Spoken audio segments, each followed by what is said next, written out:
घने जंगल के बीच, जहां पेड़ आपस में फुसफुसाते थे और तारे जुगनुओं की तरह टिमटिमाते थे, वहीं एक छोटा सा उल्लू रहता था, जिसका नाम था ओलिवर।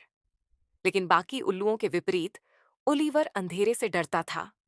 हर शाम जैसे ही सूरज पहाड़ियों के पीछे छिपता और आसमान गहरा नीला हो जाता, ओलिवर का दिल तेजी से धड़कने लगता। अंधेरा चारों ओर फैल जाता और उसे लगता कि उसमें जाने अनजाने कोई डरावनी चीजें छिपी हो सकती हैं। जब उसके भाई बहन रात में खुशी से उड़ान भरते और हो करते, ओलिवर अपने घोंसले में दुबका रहता।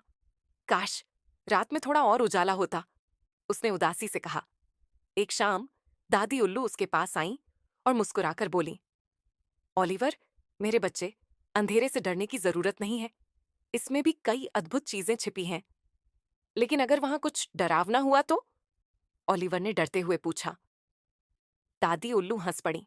तो आओ, आज हम अंधेरे की दुनिया को साथ में खोजते हैं। वह ओलिवर को धीरे धीरे रात की उड़ान पर ले गई।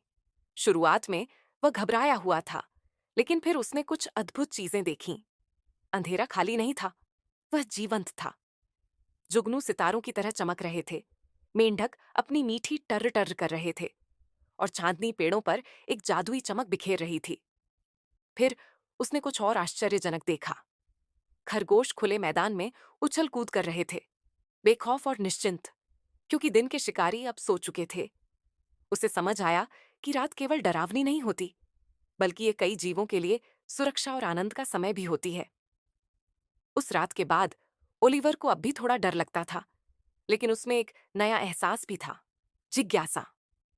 अब अंधेरा उसके लिए अनजाना नहीं था, बल्कि एक नई दुनिया थी, जिसे वह और अधिक जानना चाहता था। और इस तरह, अपने छोटे पंख फैलाए, ओलिवर ने पहली बार रात को खुशी से गले लगाया, डर के साथ नहीं, बल्कि रोमांच के साथ।